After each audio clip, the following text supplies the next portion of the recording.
Boza, le bienvenu na GCAM Télévision. Merci Nabino Balandi, émission de vous Congolais. Merci pour la fidélité et confiance au Bino Bakordaka. Biso Poto Memela Bino. Basango, ya République démocratique du Congo, de partout vous vous trouvez à travers le monde. Mwanamboka Samba Olonga, Tombele Bino Penda. Bo Yeyi Malamu. Justice, Yanzambe Iratakate. Justice, Yanzambe Motomoko Te Aishapaka na contrôle Nango. Wana tosi toyebi malamu ete nzambe nde azaka likolo na nyonso soki okosalaka mabe okanisi miso ya bato ezomona yo te to mpe ozali plus puissant que bato ya mokili to mpe justice ya Congo oyo driblaka yango, sache-le bien qu'un jour ou un autre tu finiras par récolter les fruits de tes actes. Salaka kaka malamu ezali moral oyo esalaka ete to introduire émission na biso à la une de notre actualité. Sengeli toyeba ete l'actualité continue encore d'être dominée par ces coups d'État manqués. Christian Malanga, comme on l'a si bien cité, chaque fois tout ça qu'on le bela yango, azali ko continuer ko ça la une actualité na biso, bazali ko meka kotali sa biso awa lien na ye na ba évêque ya église catholique, lien na ye na Vatican, certains prêtres congolais influents ba memaki na Vatican, là, il a été rassuré que Yé a conquis Kokoma Mokonzi la République démocratique du Congo. Nous allons en parler. Nous parlerons aussi de cette cérémonie de dédicace. Il y a nouveau Zahir et Salemaki pour nous consacrer consécration à Christian Malanga Tokolobelango. Mais Cinco, Bazali ko démentir, Balobi te Makambo Wana et Tali Bangote, il n'a aucun lien avec les évêques de la République démocratique du Congo. Activité naye ezali ni de près ni de loin lié na conférence épiscopale ya Congo. Nous parlerons aussi ici de Peter Kazadi qui affirme sur les antennes de la radio Top Congo qu'il y a aussi des complices à l'interne oyo basala ki penda que activité wana et se dérouler ndenge to monela ki yango to ko lobela yango na kati ya émission Nabiso. Actualité Nabiso ezali pe ba propos ya président kenyan dans une interview sur Jeune Afrique. Président ya République kenyane azali kotalisa ete lors d'un entretien avec les autorités congolaises ya tunaki na bango soki ba M23 bazali ba congolais touti bango batalisaki ke ba M23 bazali ba congolais. Alors, si ba M23 bazali ba Congolais, où est le problème du Rwanda? Pourquoi on doit citer le nom du Rwanda? En tout cas, interview ezali kosala la une ya ba médias pe ba réseaux sociaux. Est-ce que les présidents kenyans azali na ignorance ya situation où ezali ko prévaloir entre la République démocratique du Congo na Rwanda ou bien azali kozwa parti pris ya Aminaye Paul Kagame? Ça nous le saurons. Toujours dans cette émission, nous parlerons aussi de la CPI qui a lancé un mandat d'arrêt contre le premier ministre israélien Benjamin Netanyahou pour crimes contre l'humanité, pour tout ce qui se passe na Gaza, na bande de Gaza en tout cas. La CPI a décidé de lancer le mandat d'arrêt contre lui. Est-ce que cela sera exécuté? À quand le mandat d'arrêt contre Paul Kagame? Oyo CPI azali na ba documentation ebele, ba rapport ebele ya Nations Unies ezali ko incriminer monsieur Paul Kagame na armée na ye ndenge bazali ko agresser République démocratique du Congo. L'armée congolaise a pris d'assaut Kisuma, moko ya ba localité ya est ya République démocratique du Congo dans le nord Kivu. Après cette étape, armée azali ko s'engager na front pour na ko récupérer cité ya Rubaya. Voilà tout pour les sommaires. Actualité tozali kolobela na bino. Sika wana cadre émission na biso debout congolais. Vous n'êtes pas encore abonné, abonnez-vous pour ne jamais manquer l'actualité. Likez, partagez, laissez un message aux Wazalendo, aux Ali Wazalendo topé FARDC na motema depuis wapi na République démocratique du Congo depuis wapi à travers les mondes. Nazongi na actualité na biso Christian Malanga, parce qu'on parle bel et bien de lui, aussi tout le belaki yango uta poso bandaki. Christian Malanga c'est devenu le nom le plus cité na presse congolaise na minoko ya ba congolais. En tout cas, de l'autre côté, tout le monde qui va saliper matanga. Maman nyonso azalaka na mawa, famille oyo pe baliesaka bazaka na mawa. Eza na vidéo moko eshokilaki, oza komona famille ya ndeko Christian Malanga bazali pe kolela, baza kolela mawa ya engambe mobali ya kufi. Est-ce que tokoki koseka, tokoki kosenerve? Ndeko chaque atila biso na mwa courte vidéo. Voilà. Là, vous venez de voir le pleur de la famille. Et ça, dans le théâtre, donc, pour te éviter de frère Nabiso, Christian Malanga, lui, se voyait comme un acteur. Il était vraiment dans le bain de ce qui était sa mission. Il était vraiment ambitieux. Bah, image est tellement ébélée que tu il y a une émission Nabiso. Christian Malanga, on le voit des fois dans des formations militaires, dans la société militaire privée, soit en Israël, en tout cas, soit aux États-Unis d'Amérique, où elle est en train d'apprendre à son enfant comment manier l'arbre. Mais comme c'est par coïncidence, na lobela ki likambo yo na émission ya lobby, première émission na ngana lobeli makambo ya Christian Malanga. Na lobby soki tolandeli bien de kona biso Christian Malanga akoyo kozala na problème moko ya donc psychiatrique. Il a fallu akende kotala ba neurologue to pe ba psychiatre pour batala problème ya mental na ye. Et effectivement, ça a coïncidé tant toza kotala ba vidéo mususu eza koleka. Ndeko Christian Malanga a été mis en contact avec des prêtres congolais influents dans le cercle à Vatican. Il était là-bas. Mais accueilli, na côté la bino témoignage Joana Bolandango, pour rencontrer exorciste, il y a Jean-Paul II. Cet évêque-là, na ibité sokaza évêque, prêtre Wana a travaillé mingi na pape Jean-Paul II na cadre exorcisme.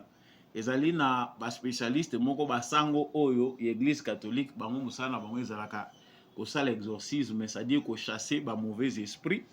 Donc au kango la bateau bazali hanté na ba milimo mabe. Mais et c'est pelengeli penda malamu tolanda à la lettre makambo sango ya lobi lorsqu'on l'a mis en contact avec Christian Malanga ndesima tozoki. Voilà. Monseigneur Mbote, yo mutokoki ko décrypter les biso cérémonie et salami lelo, yo moko pe osala qui intronisé. Alors cérémonie ezali nini po e bazali ko lobana italien et to comprena qui profondeur ya sens na moto ndaka. Misa touti ko sambela pe okati ya milulu ya misa tosalaki wana biloko bikusangisa eta ya Saint-Pierre et Paul oyo ekangemi na Vatican na eta ya mboka na biso Nouveau Zaïre pote bisanga tosala lokola Kristo akangisi biso na misa touti kosambela tolanda ye po ya koyebisa bosolo pe nzela pe bomoi oyo tosenkopesa na bana ya Nouveau Zaïre. Bongo milulu miwana tosi kosala sikawa ezali kozwa bobenisi pe na bobenisi wana biso tango tosangani na Président Malanga eyamba na biso tomoni te yende alongo bani pote akoma Président ya République yango wana topesi lelo makokisi maimaso na eta ya Saint-Pierre et Paul na kati ya Vatican te pona biso azali de nini japonais. Voilà. Yo ozali Monseigneur Akuma, oyebani makasi na Vatican awa, notamment na milieu ya ba Congolais et na milieu ya Papa o ya liboso ozalaka Papa Jean-Paul II ozalaka exorciste na ye. C'est-à-dire ozali moto moko, ozali na mayele ya bomoto, mais ozali pe na mayele oyo spirituel. Okoki komona oyo liso ya moto nyonso ezali komona te eloko nini omoni na nzoto ya elenge mobali oyo esali ke ozwa ye presque sous protection na yo et oprésente ye na bamilieu oyo ya makasi awa na Vatican.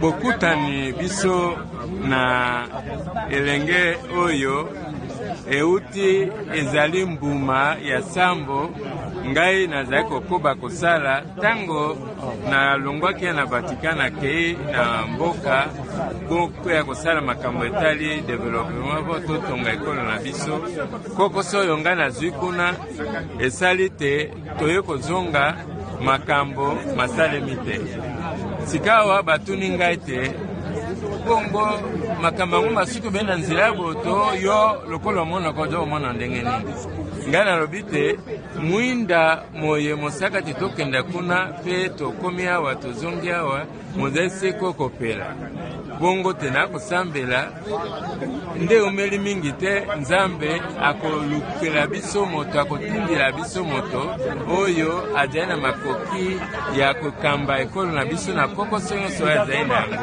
mpo te azala moto azali na bokasi ya kobunda azali na elimo ya komipesa mpo te toluka yambo ya makambo maso bolamu bwa ekolo tango ye elenge azalaki kuna na mboka mosika na awa azwi bakokoso oyo elimo asali te baluka exorcise moto oyo akokosukisa kokoso ye azalaki nango balukiluki bote baye kokoma epa na ngai balobi tala tozali na elenge moko ya mboka na yo kasi azalaka na mboka mosusu azali na kokoso boyo mpe balebisi biso te yo okokobikisa ye kosalisa ye lokola ngai mpe nandimaki bapesa numero ya telefone na ngai abengisa ngai tosololi na ye ntango nayoki ye nalobi lobi oyo makambo yo ozali na mango okomona te mazali susu te mpe ye amoni bongo yango wana ye mpe lokola alandi makambo ngai nalobaki na ye nayebisi ete yaka okoma awa nayolisa nga tokotambola mpo te nakokotisa yo na kati ya makambo na bokasi bwa eklesia oyo esika nga nazali te nakomema yo kino nakitisa yo na mboka oyo ya biso eteni ya eklesia oyo ya biso lokola ezali kuna bango mpe bayoka yo bandima eloko oyo mpe makambo maso totamboli na ye tokomi kuna mpe tozali kokoba kotambola yango lokola tokutani sikawa na kati ya eleko ya pasika kristo oyo asekwi lokola tolobaki na italien bongo ngonga ekokaki te mpo tona banda koloba na lingala to na francais ezali komonisa te nzambe oyo ayaki mpo te abikisa biso ayaki na elimo ya mosembo mpe na molungi monene ntango bato balingi kolanda mateya ya mai te balobi te baboma ye mpe babomi ye akasaki te balongi ye bongo yango wana ye alugoi asekwi batiaki basoda mpo bakengele ye mpo voilà bolandi malamu sango avant loba makambo ya bokonzi on voit que notre frère était animé par de mauvais esprits et que même l'exorciste ya Vatican a reçu ça qui te kobi kolande kona biso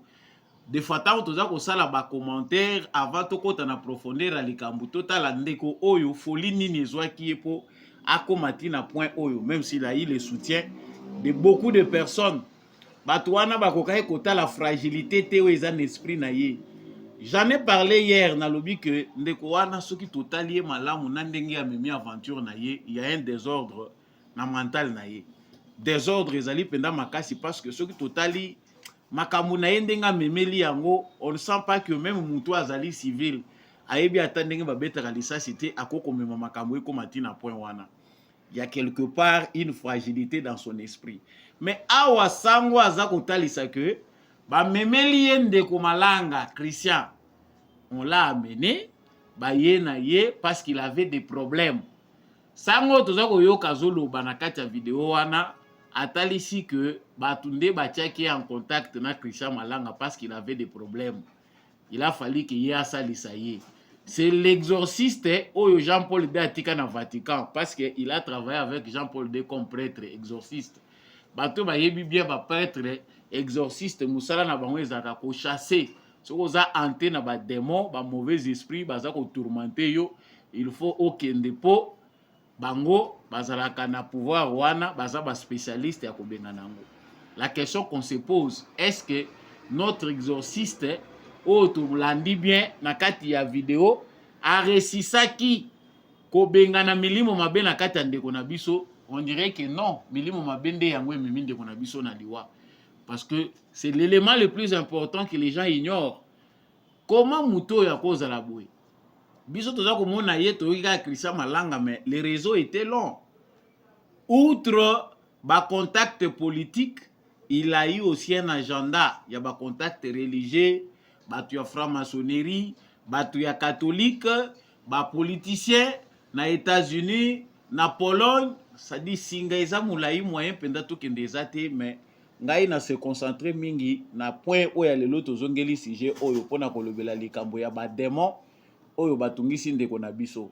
Le témoignage de ces prêtres est très important. Et puis yepe prêtre a finir par conduire une erreur. Alobi tomoni que finalement selon ndenge ye moko expliquer ngai ndeko Malanga azali muto ya bongi pona kokamba mboka na biso. Quelle folie! Est-ce que la politique se fait de cette manière-là? Malanga qui n'a jamais reçu un mandat électif, Malanga qui n'est pas connu parce que bato ba ekokoye ba kombo ya Malanga ezo sonner ça bato ba zaka approcher mingi na actualité. En réalité, en République démocratique du Congo, Christian Malanga n'est pas connu, c'est un inconnu. C'est là où commence la folie des grandeurs.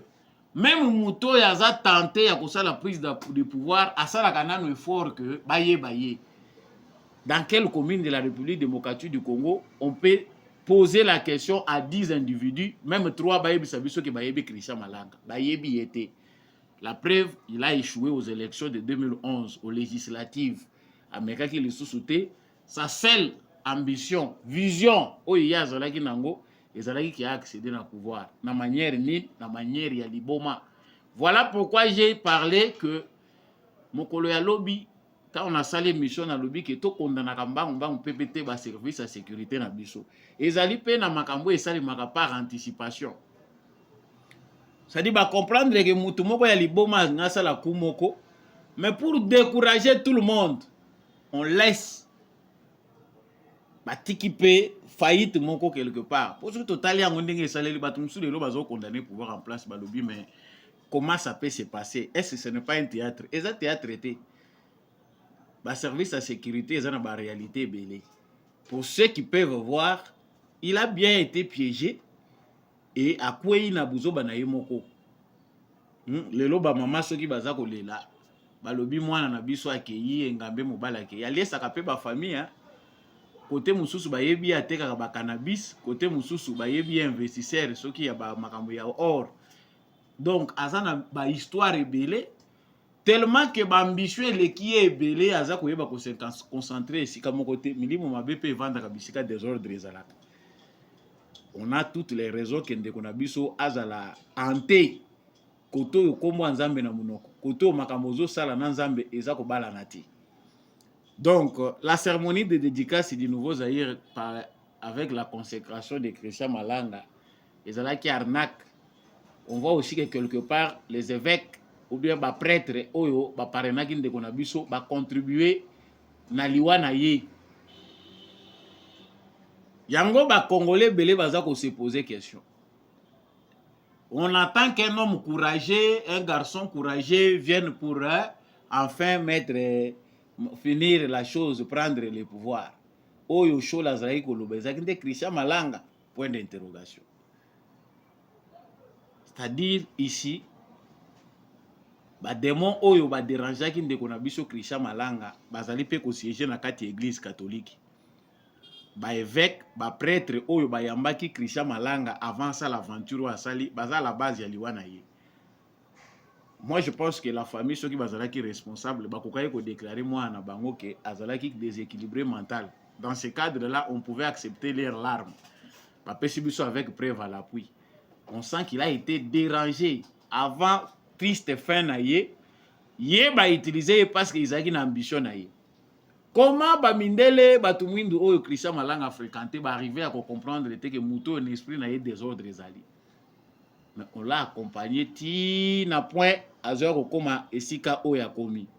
Ngai important surtout za ko lobela awa malgré 5 ans azali ko démentir 5 ans lobi bazali meleni de près ni de loin. Mais tout moni na tata cardinal tout moni na bato 5 ans tout moni na Vatican, il est connu dans ce milieu là. C'est-à-dire aventure na ye nyonso azali ko sala milieu ecclésiastique et yebaki yango ce qui était ses ambitions. Donc on ne peut pas dire non tous impliqués. Bino abo mesani ko loba na pouvoir. Les cardinal Fridolin Ambongo accuse le pouvoir de soutenir militairement les FDLR bazali ko pesa bango ba arme. Atkali ko présenter ba preuve te. Mais bino awa bazali ko lakisa ba preuve avec preuve à l'appui que azali na milieu wana très connu dans ce milieu. Il les fréquente. D'où on peut conclure que l'Église catholique du Congo, ba responsable religieux de l'Église catholique, bazalaki complice na Christian Malanga et que les services de sécurité ne doivent pas à ce stade-là minimiser l'affaire. Bato nyonso oyo Christian Malanga kutanaki na bango parce que awa eloko toza komona te en photo ezali que il y a des officiers militaires et armés na biso oyo bakutanaki na mutu wana mbunzu na mbunzu. Même ceux qui ba photo ebimité mais il y a des traces. Les traces sont là. Je profite na occasion wana potolanda ministre intérieur parce qu'azali accusé de partout. Comment Gombe zalaka sécuriser ndenge nini poto koma na point oyo mutu atambola pendant 1 heure ayengi na Gombe mobimba sans que bazala inquiété baza ko sala affrontement wana c'est que dispositif moko ezo makate to landa na Peter Kaza disimatozongi. Selon le porte-parole de l'armée, ces gens avaient du matériel sophistiqué, notamment des drones. Ces gens sont venus du Congo central. Ils sont restés quelques jours à Kinshasa, selon les renseignements recueillis. Monsieur le VPM, ministre de l'Intérieur, comment ils ont fait pour entrer avec tout ce matériel dans la capitale? C'est une question qui doit interpeller plus d'un Congolais, parce que, vous savez, nous sommes assez infiltrés. Que ces gens qui sont venus en réalité, qui ont traversé nos frontières à partir de l'Angola pour entrer jusque dans la province du Congo central. Donc, il y a quelque part, je dirais, une certaine complicité pour que ces gens entrent avec les armes. Certaines complicités au niveau de Kinshasa. Le problème au niveau de l'infiltration dans toutes nos institutions n'est plus à démontrer. Nous savons qu'ils n'ont pas agi seuls. Il y a certainement des correspondants qui sont dans nos rangs quelque part et les enquêtes sont en train d'être menées pour identifier leurs complices afin que ceux-ci puissent être traduits devant les instances compétentes pour voir. Depuis Peter Kazadi, ezali ko confirmer Oyo, doutro batubele bazagi nango. Il y a des gens qui pensent que c'est un scénario maden pouvoir. Te, na pouvoir basala ka scénario te ko balukela yo. Sécurité basala nango blague te.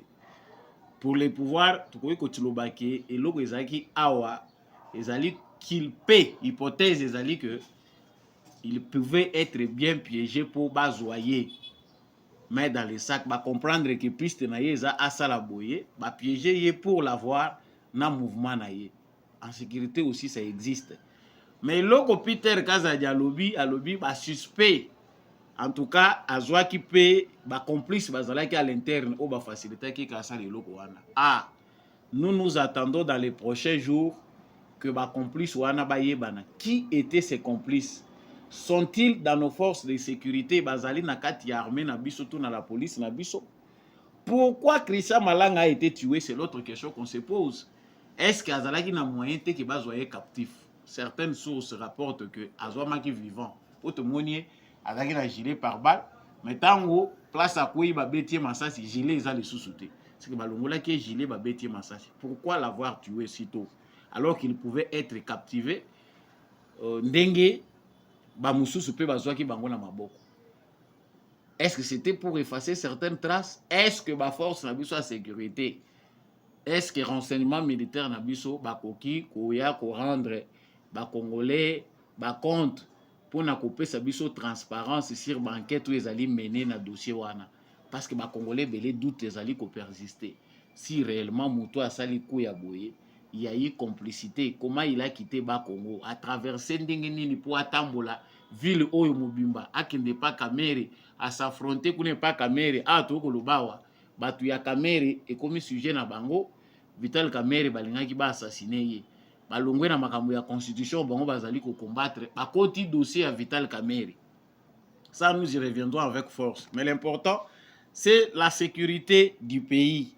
Donc la famille de Christian Malanga baza ko sala deuil na bango na Congo, bango baza na bango komona ki ba perdre Ngambe, mais Ngambe azalaki pe mutu ezaki na maladie parce que totali pende Ngambe eloko nini ya zanga ki bande ko mususu bazo sala prière, jeûne prière, banda bakota ki église bazo luka visa ya kokenda ka poto kozonga ya zwaki asa komi pe na bakoko ya kolia pa za nango.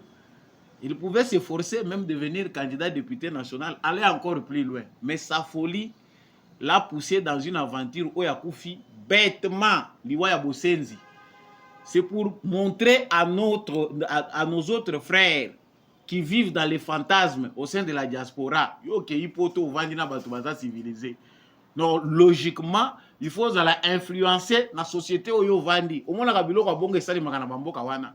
Non, toza kolinga ko to libérer mboka na biso ingeta o combat. Non, wana ozo lukande ba moyen ya ko justifier des ordres ezana mutu na yo. Bato yo bavandi kimia oyo bazali na bamboka bapaya baza kotala batali évolution mboka na biso bamoni. Oui, c'est vrai que dans notre pays il y a encore beaucoup de choses à faire, mais il y a quand même des avancées en termes de démocratie au biso tokoki ko détruire hérité. Félix Tshisekedi a accédé au pouvoir par des voies démocratiques. Pour biso to créer les sources des ordres na mboka na biso te nzela wana nde etikali nzela ya libela po biso soto lekelaka. Yo vandi olati drapeau ya Zaïre na kozongelaka likambo na kolobelaka ngo moni lelo to lobawa Kongola banga kama kasi na Kinshasa drapeau ya Zaïre limwe na bapolo e komona na lisusu te po ani bato bakomi ko banga bato ya drapeau ya Zaïre nde nzoka bazali konuma biso na mouvement boye ba drapeau ekoma kolatama bilamba wana etuli na ba magasin ekomaki ebele po bato pe bazaka bilata lata yango drapeau ya Zaïre ngona nazongisaki yango natunaki mutuna lobi bato pe bobengaka biso boyebisaka biso fierté yo ko combattre Mobutu yo yebaki te. Mobutu nga na yebaki te. Si Mobutu avait laissé de bonnes conditions bele biso tozomona yango. Mobutu c'est le tueur. Mobutu mutu abominde l'état nde Mobutu bato baye kokunda ngo nde afdel bozalaka na soni oza mukolo, mais vous venez dans les commentaires pour venir nous dire que Mobutu yo yebaki te ko sakana na Mobutu. Qu'est-ce que Mobutu a fait? C'est Mobutu qui a hypothéqué l'avenir de ce pays. Soki Mobutu amemaki mboka o malamu mbele bapaya balinga baya kokota te mbele afdel ekota te. Dossier oyo ya infiltration ebandi uta Mobutu akambaki mboka malamu. Qui a promis le Bisengimana et le Gisaro? Nani asalaki que infiltration ezala validé? Non. Bino soki bozali kovanda toyebi soki boza bana ya ba mouvancier ou peut-être parce que boza na repère tende bolingi bo vendre biso image ya Zaïre. Biso toza na eloko tokoluka na Zaïre te. C'est de la folie tout ça. Bato bazangi repère bakoki pe ko se réfugier na folie ya grandeur na ba vieille gloire ya un dictateur pour bomona ngolo la référence. Mais biso toyebi ke kuna valeur ezate. La nation congolaise mérite d'être reconstruite. Tous en a besoin de reconstruire un état, c'est-à-dire la renaissance à l'état congolais. Tout le monde a bossé na biso to chango pembeni. Yozo ye la biso le sous ba démon ya kala. Vous aurez compris de quoi il s'agit. Donc nous avons compris que Peter Kazadi affirme ce que les autres Congolais disaient aussi dans l'ombre.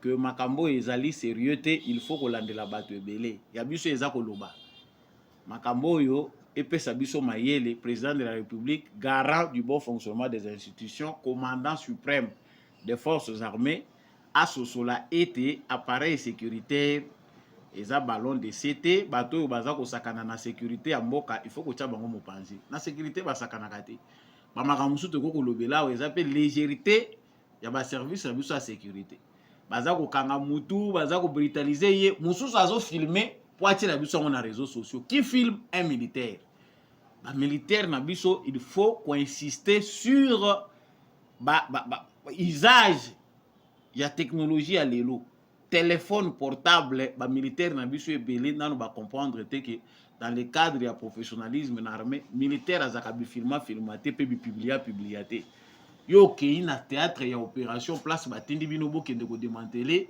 réseau place oyo bato wana bazali kovanda yo okei yo bandi kofilme babilamba babiloko basakaje ozwi otie na réseaux sociaux nos militaires ya makasi basoda bambinga bazali mais il y a un manque de professionnalisme c'est ici que tozali kosala appel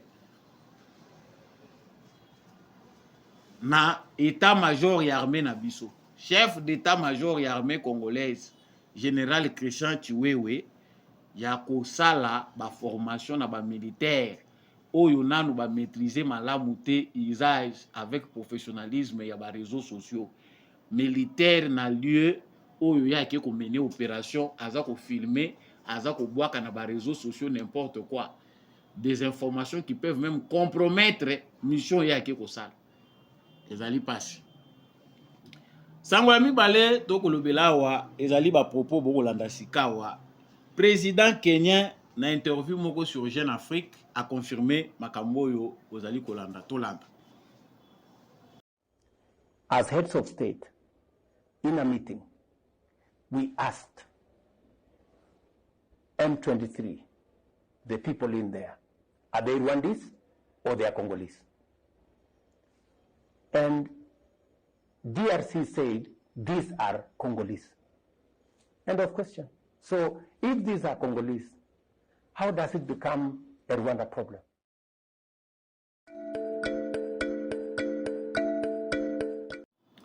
Voilà. Bino moko bolandi ke kokoso ezali penda na ba relation entre Kenya na Congo RDC. La fois passée tout monaki président kenyan aza ko meka ko bongisa na président ya République démocratique du Congo. Pourquoi? Parce que na guerre ya influence oyo ezali ko salema président ya République démocratique du Congo aza ko linga ko convaincre ba père na ye baso sola musala mabe oyo Rwanda azali ko sala. Et dans cette diplomatie là Kagame pe azali ko luka azwa pe raison na maeza ko salema. Tomonaki récemment président ya Kenya akendaki ko participer na forum moko économique na Rwanda. Comme d'habitude, il est gentil dans tout.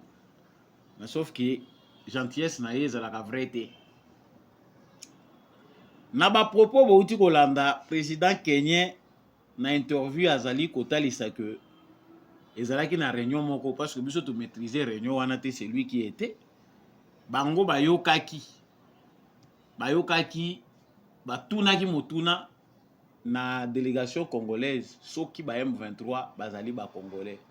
Ils ont dit que oui, ce sont des Congolais. Alors si ce sont des Congolais, selon lui, problème ya Rwanda ezali wapi. Nous voyons que ba propos wana président Kenya a tenir ezali relayé par certains Congolais pour faire comprendre que Tshisekedi n'a pas fait une bonne diplomatie, makamu président Kenya aza koloba eza kotambusa biso malamu te. Tout d'abord, nous devons savoir que le président kenyan n'a jamais été du côté congolais. Le président Azali Kokamba Kenya a manqué biso respect pendant qu'il était premier ministre.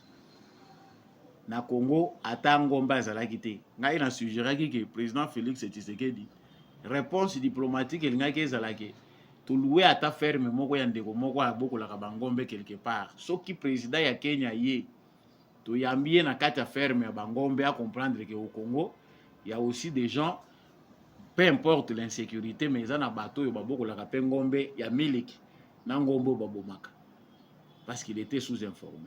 Il nous a manqué du respect. Bah propos naïe énervaka ba congolais belé. Tant a commis président de la République, on pensait qu'il pouvait se recadrer. Là encore non. Il a joué la carte de l'identité. Lokola bazali ba nilotique. Il y a un nilotique. Kagame pas un nilotique. Il prend parti de son frère. Yazo talisa ba propos ndenge Kagame alobela kango ndenge pe président Kenya aza ko répéter aza lokola caisse de résonance ya Paul Kagame. Pour Paul Kagame, le M23 c'est un problème congolais. Congolo-congolais. Comme il en a toujours dit, même à l'époque à CNDP à Bandé Kolobake, ils ont affaire ya ba congolais, ils ont problème na bisoté.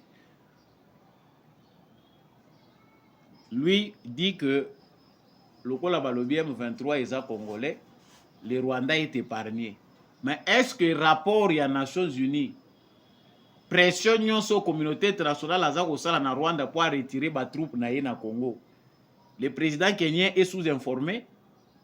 Quand le président kenyan dit que le M23 c'est un mouvement congolais, pour que tu puisses bénéficier à d'autres, le problème c'est un problème congolais. Que vient faire les militaires rwandais dans un problème congolais?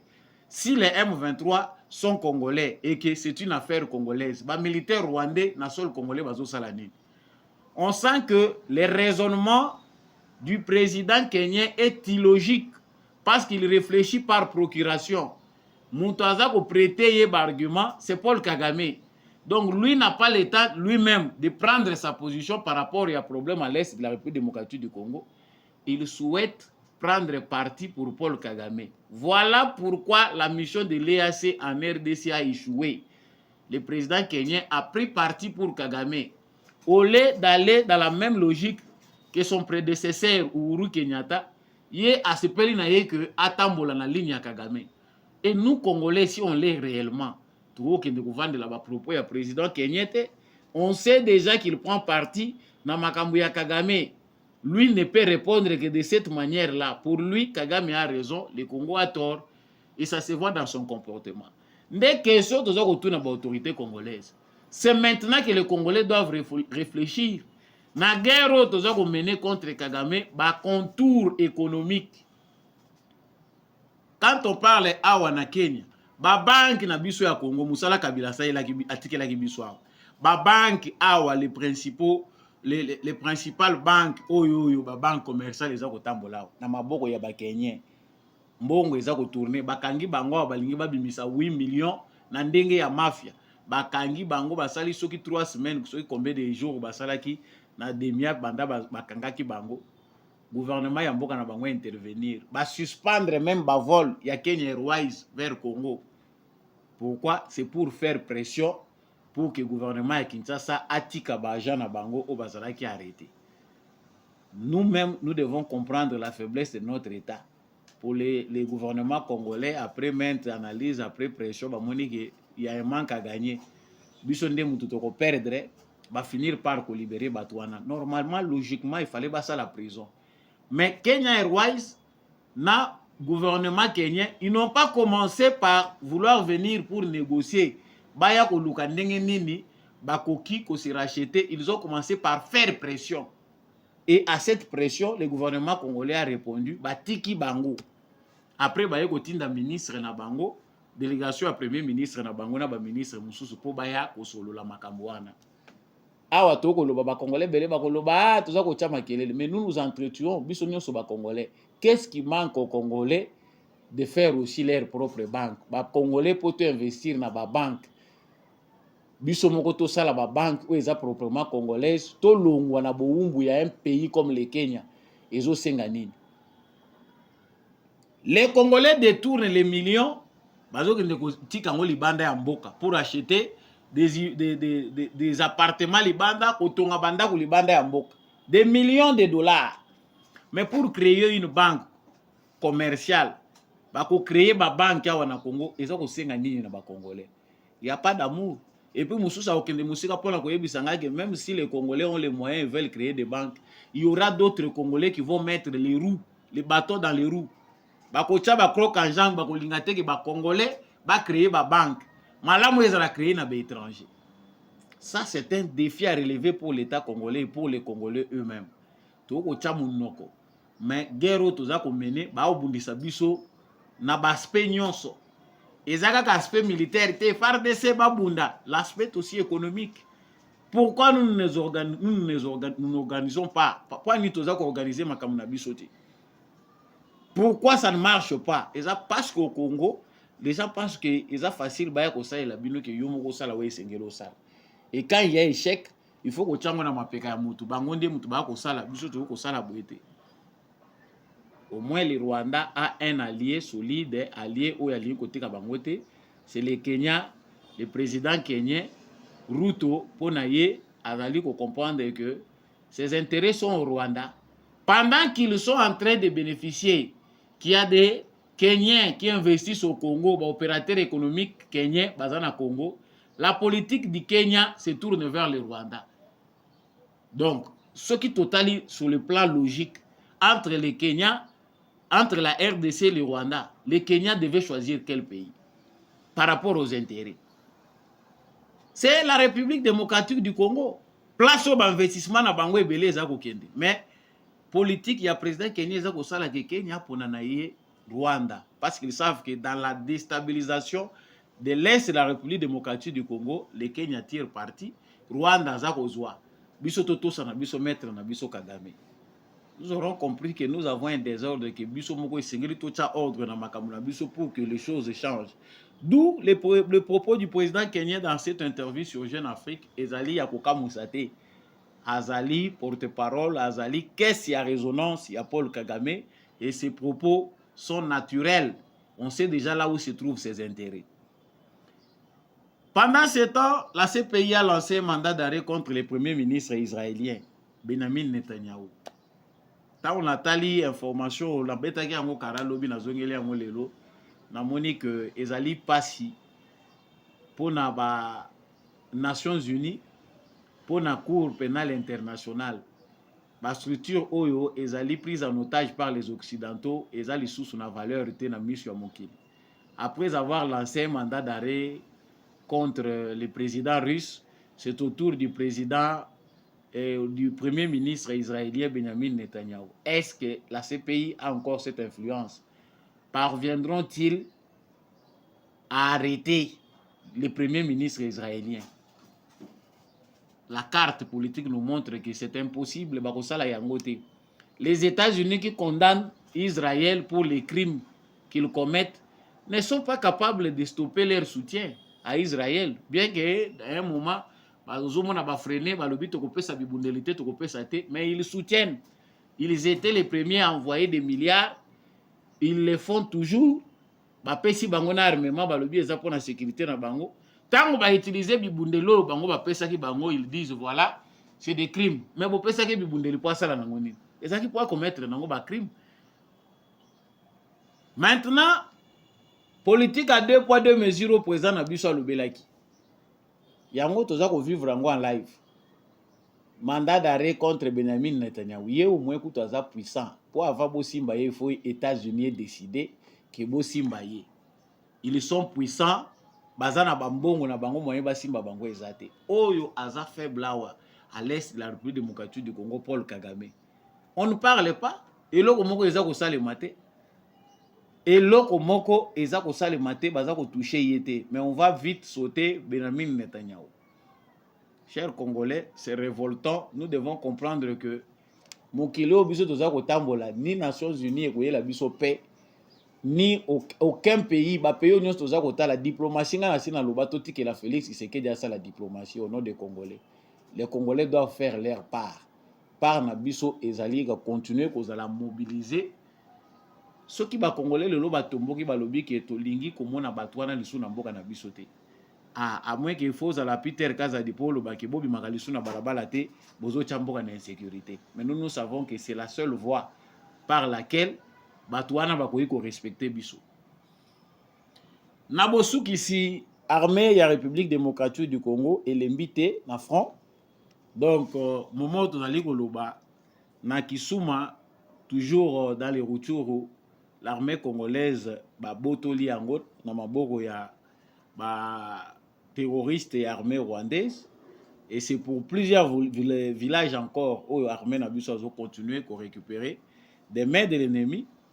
Mais les fronts se concentrent maintenant dans la cité à Rubaya. Depuis lobby que l'armée n'a pas la population congolaise a Betikara. Parce que pota ezali nanu munene.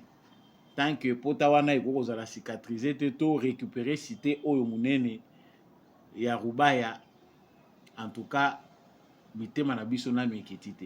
Et l'armée congolaise rassure parce que depuis que bazako bunda bitumba, ils ne font que reculer. C'est ce qui a fait même que nanga lokola bazalaka soki bamoni ke bazako perdre mingi bakosala guerre médiatique. Babimi na ba photo balakisi ke bazako sala réunion na kati ya batante.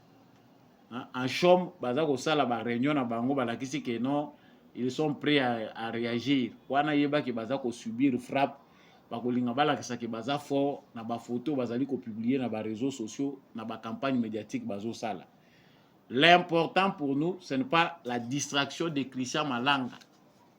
C'est déjà passé aux experts de la sécurité comprendre que la sécurité en Mboka, ça la jeter. Yo koko ça la jeu et comme paye à solo. Ba OP, bazali pembe ni nzinga ya président de la République, il faut que ba que priorité à ba Congolais dans moment oyo. Les ali distraction té. Ce que les Congolais veulent voir c'est que Congo est changé. Bato bazali na crise, bino bolingo bo bakisela bango lisusu bobangi likolo. Renforcer les mesures sécuritaires. Bato yo bazali ko mériter te, bazala esika songolo pakala. Il faut ko tia bango mopanzi. Émission ya mokola lelo ekomi na suka. Merci na bino nyonso bolandaki yango de partout à travers le monde. Moi na mboka Samba Olonga apesi bino penda matondo mingi na fidélité pe confiance na bino. Merci na bandeko nyonso bazaki na sima technique de kombi à chaque merci na yo. Merci na bato nyonso bozaki na sima ya technique pour que mission oyo et comme la bitando na bino. Merci na apôtre Gérard Kabeya Tchovo. Merci na l'homme de la vérité des urnes Jean-Louis Chimbalanga. Merci na papa Michel Lumakaso, papa Maurice Kikangala. Merci mingi na papa Boniface Mpunga. Merci à papa Freddy Ngwama. Merci à papa Kennedy Mukendi. Mama Bill Bilonda, Mama Lisette Mumbendu, Baïnion Sobolingaka, émission de Beau Congolais, na mwana mboka Samba Olonga, Matondo na bino mingi. Abonnez-vous si vous n'êtes pas encore abonné, likez, partagez l'émission. On se retrouve prochainement avec un nouveau numéro.